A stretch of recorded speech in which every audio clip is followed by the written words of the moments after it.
Hallelujah. प्रभु यीशु मसीह के मधुर मीठे नाम में आप सभी मसीह भाई बहनों को जय मसीह की। कैसे हैं आप? मैं आशा और विश्वास करता हूं कि परमेश्वर ने आपको बीते दिन बीते समय में संभाल के रखा होगा और आप लोगों की दुआ से, परमेश्वर की दया से परमेश्वर ने मुझे भी और मेरे परिवार को भी अभी तक संभाल के रखा है और विश्वास करता हूं आगे भी वो संभाल के रखेगा। मेरे प्रियो, मैं परमेश्वर का धन्यवाद करता हूं कि परमेश्वर ने मुझे इस वीडियो के माध्यम से ये सौभाग्य दिया कि मैं परमेश्वर के संदेश को आप लोगों तक पहुंचा सकूं। पिछले दिनों में मैंने जो संदेश क्षमा करने के विषय में इस वीडियो के माध्यम से बताया था, बाइबल से हमने कुछ वचनों को भी देखा कि परमेश्वर क्षमा के विषय में हमें क्या कहता है। मुझे आशा और विश्वास है कि उस संदेश के द्वारा ज़रूर आपके जीवन में, आपके परिवार में परमेश्वर ने कार्य किया होगा। आज हम फिर से एक नए संदेश के साथ हम फिर परमेश्वर के साथ कुछ समय बिताएंगे। आइए हम सब अपनी आंखों को बंद करें और हम प्रार्थना में जाएंगे। इससे पहले कि बाइबल के वचनों को हम सीखें, समझें और बाइबल के संदेशों को आज अपने कानों से सुने, परमेश्वर से मांगे कि प्रभु इन सब चीज़ के लिए हमें समझ और बुद्धि दीजिए। मेरे महान और जीवित अनुग्रहकारी सामर्थी परमेश्वर, एक बारी फिर मैं आपके पवित्र चरणों में बड़ी दीनता और नम्रता के साथ आता हूँ। प्रभु, मैं विश्वास करता हूँ कि आप हमारे साथ हो और आप हमारे साथ हमेशा हो। प्रभु, बीते दिन में आपने हमें सभी को संभाल के रखा और प्रभु जी, आने वाले दिनों में भी आप हम सभी को संभाल के रखेंगे। प्रभु, जो आज इस वीडियो के माध्यम से संदेश को सुन रहे हैं, प्रभु उनको इस संदेश के द्वारा आशीष दीजिए और उनके जीवन से बातचीत करें प्रभु। और प्रभु, मुझे और तमाम वीडियो देखने वाले श्रोताओं को, दर्शकों को आप परमेश्वर पिता एक मन एक आत्मा में नियंत्रण में बनाए रखें। प्रभु, सारी महिमा केवल आपको मिले। प्रभु यीशु मसीह के पवित्र मीठे नाम से मांगते हैं, आमीन। मेरे प्रियो, आज जिस संदेश को मैं आपको बताने जा रहा हूँ, मैं आशा और विश्वास करता हूँ कि आप इस संदेश के द्वारा आशीष पाएंगे। मेरे प्रियो, जैसे कि आज आप जानते हैं कि पूरा विश्व कोरोना महामारी से घिरा हुआ है। परिस्थितियाँ, परेशानी लोगों के जीवन में बढ़ रही हैं। हमारे भारत में भी आप देखते हैं बहुत सी परेशानियाँ हैं। इन दिनों में लोगों के जीवन में जैसे जैसे दिन बढ़ते जा रहे हैं, वैसे वैसे लोगों के जीवन में परिस्थितियां भी कुछ ज़्यादा ही बढ़ती जा रही है। क्योंकि मेरे प्रियो, ऐसी परिस्थिति में आप जो प्रभु पर विश्वास करते हैं, परमेश्वर पर विश्वास करते हैं, आपकी आस्था जो सृष्टिकर्ता के ऊपर है, मेरे प्रियो, ऐसी परिस्थितियों में आपको क्या करना चाहिए, यही आज मैं संदेश के द्वारा, बाइबल के वचनों के द्वारा मैं आपको थोड़ा उत्साहित करना चाहता हूं। और मैं आशा और विश्वास रखता हूं कि आप इस संदेश के द्वारा आप जरूर आशीष पाएंगे। मेरे प्रियो, मसीह जीवन किस प्रकार से खत्म हो सकता है? मेरे प्रियो, मसीह जीवन तब खत्म होता है जब परिस्थितियां में हम अपने विश्वास को कमज़ोर कर देते हैं। जब परिस्थितियाँ हमारे इर्द गिर्द इतनी बढ़ जाती है, परेशानियाँ हमारे इर्द गिर्द इतनी बढ़ जाती है कि हम अपने विश्वास को कमज़ोर कर देते, ख़त्म कर देते हैं, तभी वहीं पर हमारा मसीह जीवन भी ख़त्म हो जाता है। लेकिन मेरे प्रियो, आज मैं वचन के द्वारा आपको उत्साहित करना चाहता हूँ कि विपत्तियों के समय में आप स्थिर रहें, मजबूत रहें, खड़े रहें, क्योंकि परमेश्वर आपके साथ है। जब हम अय्यूब के जीवन को हम जब पढ़ते हैं, अय्यूब की पुस्तक में जब हम पढ़ते हैं, जब अय्यूब के जीवन में परिस्थितियाँ आई, उसका बिजनेस ख़त्म हो गया, उसके परिवार ख़त्म हो गया, ऐसी परिस्थितियों में भी अय्यूब स्थिर रहा। ऐसी परिस्थितियों में अय्यूब का विश्वास परमेश्वर पर बना रहा। मेरे प्रियो, हो सकता है आज लॉकडाउन के इतने दिन हो गए हैं, हो सकता है आपके परिवार में भोजन वस्तुओं की घटी होने लगे, हो सकता है आपके परिवार में परिस्थितियां बहुत ही अभी इस समय डगमगाने लगी हो। आपको मेरे प्रियो घबराने की आवश्यकता नहीं है, आपको डरने की आवश्यकता नहीं है।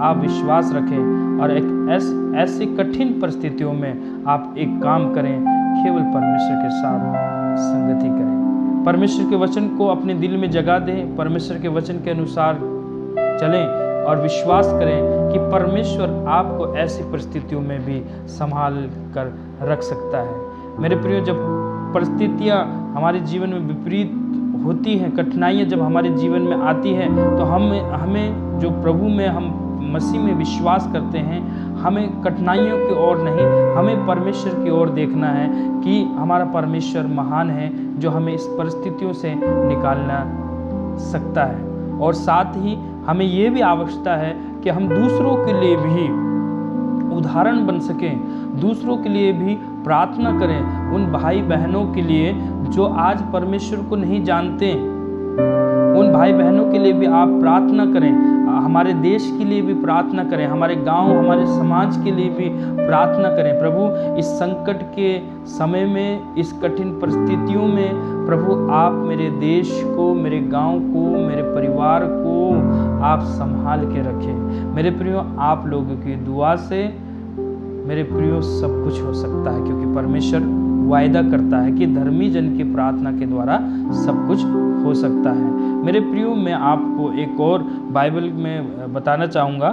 जब पौलुस और सिलास सुसमाचार सुनाने के कारण बंदी गृह में थे, दुख उनके जीवन में था, पीड़ा उनके जीवन में थी, क्योंकि उनको मारा पीटा गया था। उन्होंने कोई गलत काम नहीं किया था, उन्होंने कोई गलत कार्य नहीं किया था।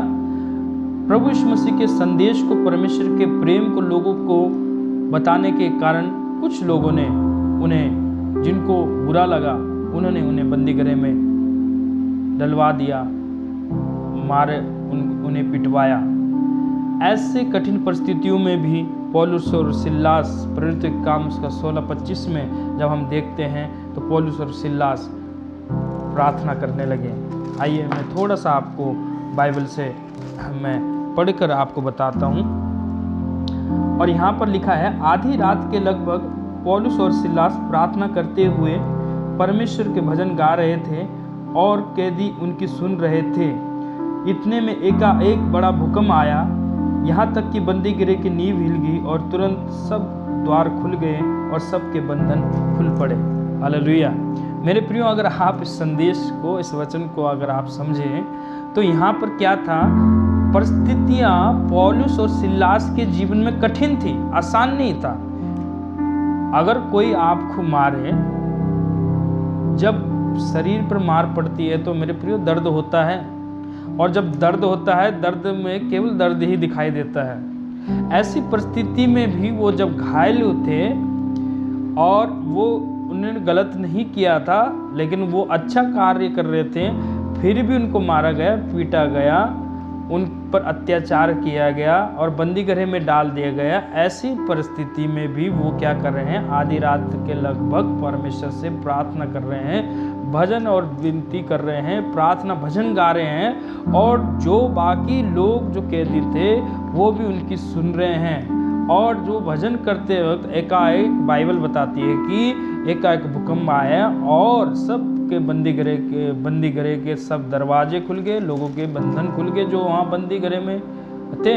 लिखा है कि सबके बंधन खुल गए, केवल पौलुस और सिलास के नहीं, परंतु वहाँ पर बाकियों के भी बंधन खुल गए। किसके कारण? पौलुस और सिलास के कारण।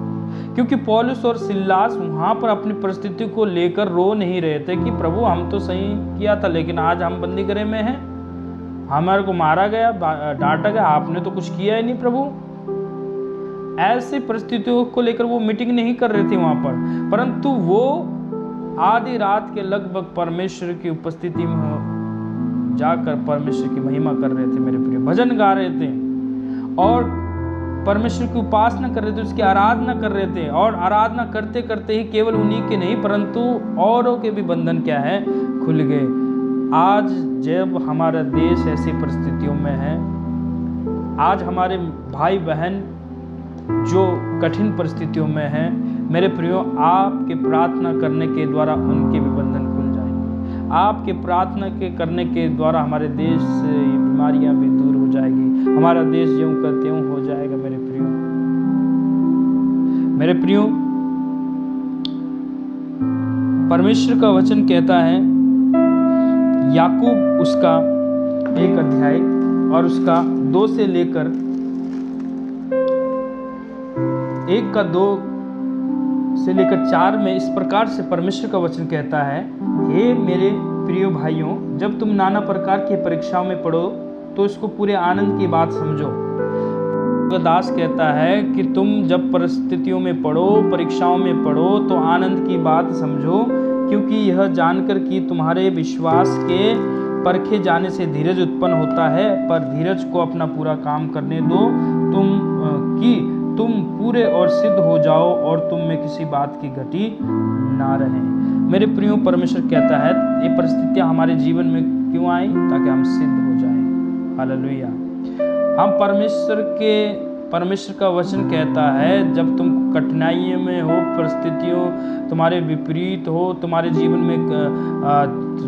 जीवन में मुश्किलें हों, तो तुम घबराने की बात नहीं है, तुम्हें रोने की बात नहीं है, तुम्हें डरने की बात नहीं है, तुम्हें घबराने की बात नहीं है, तुम आनंदित और मगन रहना। परमेश्वर का वचन कहता है आनंदित और मगन होना, उसको आनंद की बात समझना, यह जानकर कि तुम्हारा विश्वास परखा जा रहा है और तुम्हारे विश्वास के परखे जाने से तुम्हारे जीवन में धीरज उत्पन्न होगा और धीरज को अपना पूरा काम करने देना है। हो सकता है आप लॉकडाउन के पहले दिन से ही आप दुआ कर रहे हो, अब है ना, आप देख रहे हो कि लॉकडाउन खुलने की बजाय और बढ़ रहा है, तो आपको निराश होने की आवश्यकता नहीं है।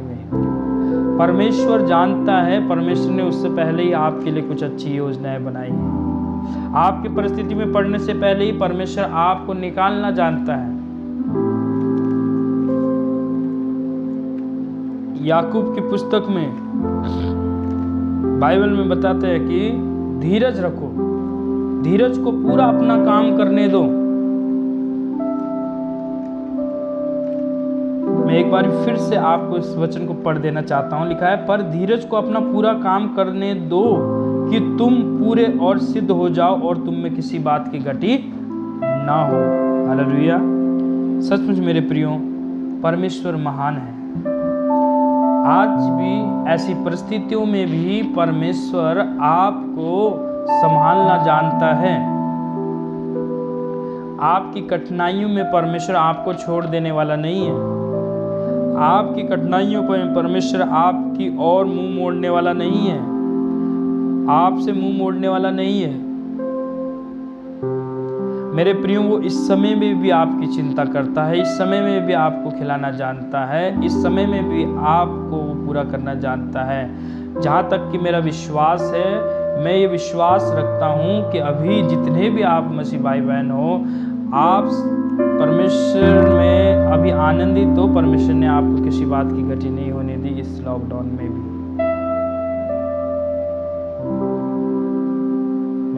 मैं पूरा विश्वास करता हूँ।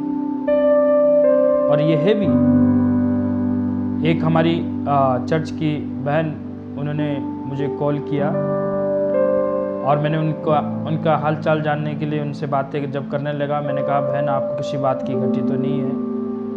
तो बहन कहने लगी कि भैया मैं परमेश्वर का बहुत धन्यवाद देती हूँ कि परमेश्वर ने मुझे किसी भी बात की घटी नहीं होने दी।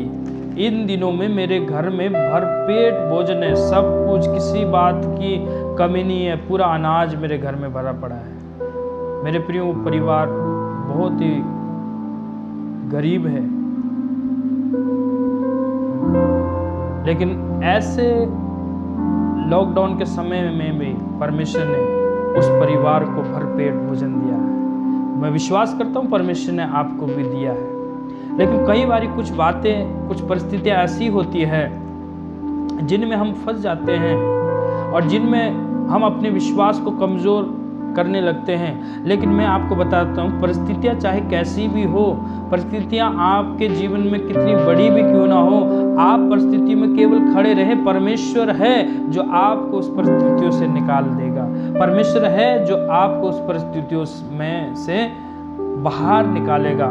आप केवल विश्वास करें, आशा रखें, प्रार्थना करें, परमेश्वर के साथ में इन दिनों में संगति में बने रहें। परमेश्वर के वचन में अभी आपने पढ़ा, पौलुस और सिलास प्रार्थना करने लगे, केवल उन्हीं के नहीं परंतु औरों के भी बंधन खुल गए।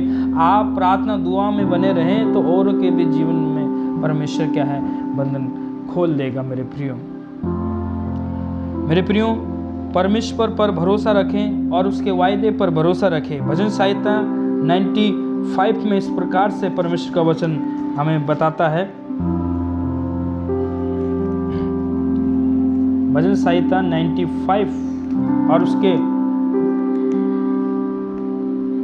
5 पद में इस प्रकार से लिखा है, समुद्र उसका है और उसी ने उसको बनाया और स्थल भी उसी के हाथ की रचना है। हालेलुया। मेरे प्रियो, सब कुछ परमेश्वर का है, परमेश्वर ने उसे बनाया है।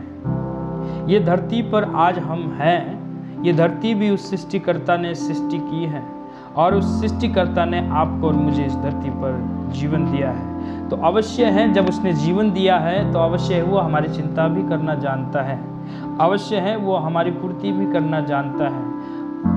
आप केवल पॉजिटिव विचार रखें, सकारात्मक विचार रखें, घबराएं नहीं, टूटे नहीं, हताश ना हो, निराश ना हो। परमेश्वर आपके साथ में है, परमेश्वर आपके चिंता करता है। आज बहुत से कलीसिया में हम लोग इकट्ठा हो नहीं पा रहे हैं, आपस में मिल नहीं पा रहे हैं। हो सकता है कई बार हम अपने आप को निराश महसूस कर रहे हों। मेरे प्रिय, आपको निराश होने की आवश्यकता नहीं है। हम शरीर से भले ही ना मिले, लेकिन परमेश्वर आपके साथ हैं। परमेश्वर आपकी प्रार्थनाओं में को सुनता है, परमेश्वर आपकी चिंता करता है। मेरे प्रियो, क्योंकि लिखा है मेरे प्रियो कि समुद्र उसका है और उसी को उसने बनाया और स्थल भी उसी का है, सब उसके हाथ की रचना है, सब उसका है। मेरे प्रियो, तो वो आपको कैसे घटी होने देगा, कैसे आपको परिस्थितियों में आपको वो कैसे रहने देगा। वो आपको हर एक परिस्थिति से उभारेगा। मेरे प्रियो, आपको हर एक परिस्थिति से निकालेगा। चाहे आप बीमार हो, चाहे तकलीफ में हो, चाहे समस्या में क्यों ना पड़े हो, चाहे कर्जे के बोझ में भी क्यों ना हो, आप पॉजिटिव विचार रखें, परमेश्वर पर भरोसा रखें। परमेश्वर आपको अवश्य ही आपको उस परिस्थिति से निकालेगा। भजन संहिता 119 उसके जब हम यहाँ पर पढ़ते हैं 89 से जब हम पढ़ना शुरू करते हैं, यहाँ पर लिखा है, हे यहोवा, तेरा वचन आकाश में सदा स्थिर रहता है, तेरी सच्चाई पीढ़ी से पीढ़ी तक बनी रहती है। तूने पृथ्वी को स्थिर किया, इसलिए वह बनी है। वह आज के दिन तक तेरे नियम के अनुसार ठहरी है, क्योंकि सारी सृष्टि तेरे अधीन में है। यदि मैं तेरी व्यवस्था से सुखी ना होता तो मैं दुख के समय नष्ट हो जाता। मैं तेरे उपदेशों को कभी ना भूलूंगा, क्योंकि उन्हीं के द्वारा तूने मुझे जिलाया।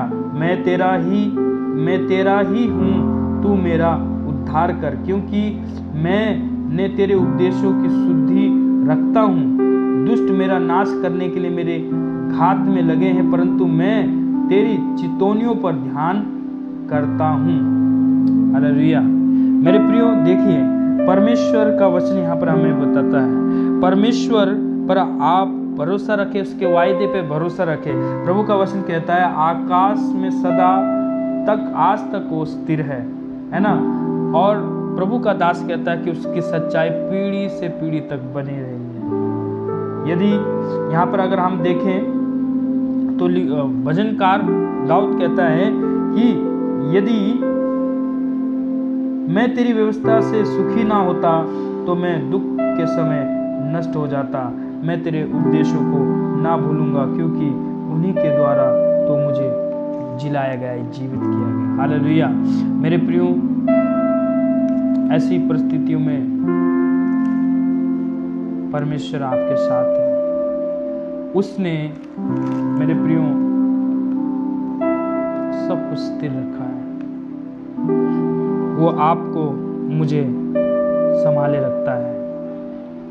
परमेश्वर का प्रेम हमेशा मेरे प्रियो स्थिर बना रहता है। परमेश्वर का प्रेम कभी भी डगमगाता नहीं, परमेश्वर का प्रेम कभी भी ऊंचा नीचा नहीं होता। परमेश्वर का प्रेम हमेशा स्थिर रहता है और परमेश्वर का प्रेम हमेशा आपके लिए एक समान है मेरे प्रियो। इसलिए इन दिनों में जब आप अपने घरों में हैं, परमेश्वर के साथ समय बिताएं। और एक और वचन मैं आपके लिए पढ़ दूंगा, भजन संहिता 89 का 1 और 2। मैं यहोवा की सारी करुणा के विषय में सदा गाता रहूंगा, मैं तेरी सच्चाई पीढ़ी से पीढ़ी तक बताता रहूंगा, क्योंकि मैंने तेरी करुणा सदा बनी रहेगी। तू स्वर्ग में अपनी सच्चाई को स्थिर रखता है। हालेलुया। मेरे प्रिय, परमेश्वर का प्रेम स्थिर बना रहता है, वो कभी भी डगमगाएगा नहीं, वो आपके लिए हमेशा स्थिर बना रहता है। इसलिए जब परिस्थितियां आपके जीवन में आए तो मेरे प्रिय, परिस्थितियों में आपको घबराने की आवश्यकता नहीं है, परिस्थितियों में आपको डगमगाने की आवश्यकता नहीं है। मेरे प्रियो, इन दिनों में क्यों हमें दृढ़ बना रहना है ना? क्यों हमें अटल बने रहना? क्योंकि मसीह जीवन पाप के विरुद्ध में लगातार चलने वाला एक युद्ध है। शैतान लगातार परीक्षाओं में डालने की आपको कोशिश करेगा। आपको ध्यान से परमेश्वर विश्वास करके आगे बढ़ने की आवश्यकता है, आगे चलने की आवश्यकता है। परमेश्वर आपके साथ है और वो सर्वदा आपके साथ रहेगा। परिस्थितियां आपके जीवन में कैसे भी विपरीत क्यों ना हो, आपको घबराना नहीं है मेरे प्रियो, परमेश्वर आपके साथ है। सो इस वचन के द्वारा प्रभु आपको आशीष दे।